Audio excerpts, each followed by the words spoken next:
पुरानी पेंशन योजना बहाली के लिए संयुक्त प्रपत्र के बैनर तले रेलवे मजदूर संगठनों का क्रमिक अनशन बुधवार को तीसरे दिन भी रेलवे स्टेशन के बाहर जारी रहा।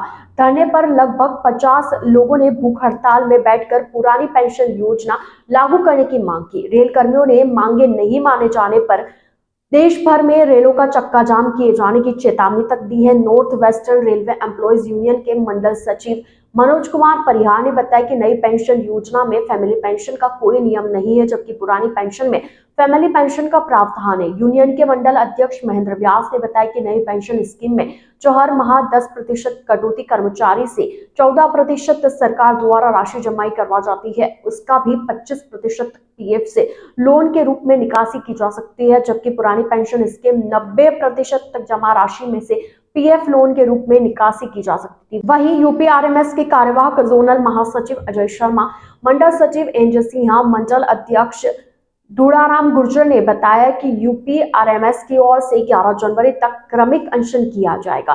प्रतिदिन अलग अलग ब्रांच के पदाधिकारी और कार्यकर्ता क्रमिक भूख हड़ताल पर बैठे रहेंगे।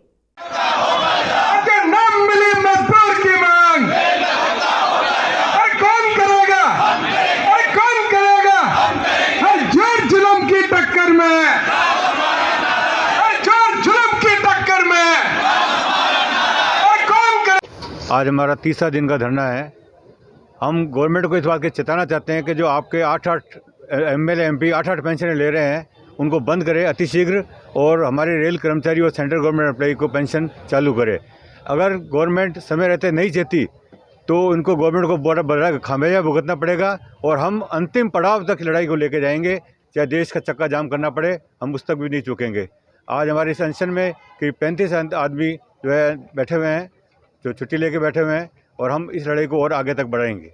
आज जो हमारा धरना चल रहा है एनजीसीए के आह्वान पर, इसमें कर्मचारी बढ़ चढ़ कर भाग ले रहे हैं और अभी जो एनपीएस का दंश हमारे युवा पीढ़ी भुगत रही है, एनपीएस को लेकर एनजेसीए के आह्वान पर आज हम तीसरे दिन यहाँ पर क्रमिक अनशन में बैठे हैं।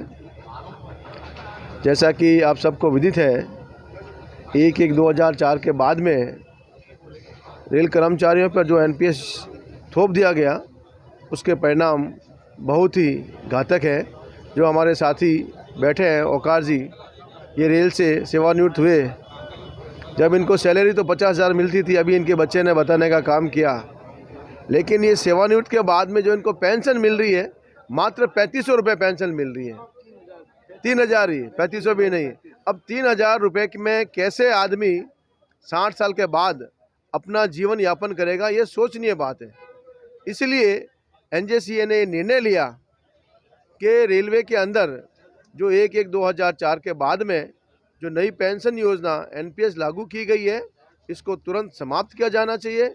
और सरकार इस और कोई सकारात्मक कदम नहीं उठाती है तो निश्चित तौर पर आने वाले दिनों के अंदर हम दावे के साथ कहते हैं, हम रेल का चक्का जाम नहीं करेंगे, हम पूरे देश का चक्का जाम करने का काम करेंगे और तमाम रेल कर्मचारियों को संघर्ष के माध्यम से एनपीएस से ओपीएस में दिलाने का काम करेंगे। साथियों, ये इस देश का इतिहास रहा है।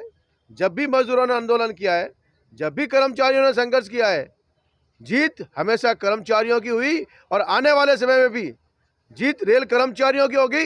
मजबूरन इस भारत सरकार को कर्मचारियों के सामने झुकना पड़ेगा और एनपीएस को ओपीएस में तब्दील करना पड़ेगा। जय हिंद, जय भारत। एनजेसी के आह्वान पर 8 तारीख से लेकर 11 तारीख तक कार्मिक अनशन में रेल कर्मचारी यहाँ पर स्टेशन के बाहर धरना लगाकर बैठे हैं। आज शानदार तीसरा दिन है और हमें खुशी इस बात की है कि इस बार अपनी ही मांगों को लेकर एनपीएस से संबंधित तमाम रेल कर्मचारी बहुत ही आक्रोश के साथ इस धरने के अंदर सम्मिलित हुए हैं। यही नहीं अपितु तमाम शाखाओं में, तमाम कारखानों में इस प्रकार का 4 दिवसीय का कार्यक्रम चल रहा है। हमारी समय रहते यही मांग रहेगी कि भारत सरकार एनपीएस को रद्द कर ओपीएस की बहाली करे, नहीं तो जिस प्रकार हमारे शीर्ष नेताओं ने बताया कि आने वाले समय में रेल का चक्का ही नहीं, देश का चक्का जाम करने का कार्य किया जाएगा। क्योंकि हमारे शीर्ष नेताओं की सूझबूझ से सन 72 के बाद आज तक without any one day man loss के तहत हमने तमाम मांगों को मनाने का काम किया है, मगर सरकार को अगर ये बात समझ में नहीं आती है कि बगैर किसी के मैन डे लॉस के बावजूद भी अगर वह हमारे भारतीय नागरिक होने के नाते हमें बड़े दुख के साथ ये कहना पड़ेगा कि पूरे भारतवर्ष में अगर भारत का चक्का जाम होगा तो निस्संदेह ही कितना नुकसान होगा, हम इस बात को जानते हुए भी हमें ये मजबूरी में कदम उठाना पड़ेगा। इसलिए हमें भारत सरकार को ये कहना है इस मांग को लेकर, इस अनशन को लेकर कि आने वाले समय में एनपीएस को बंद करें और ओपीएस को बहाल करें। धन्यवाद। जय हिंद।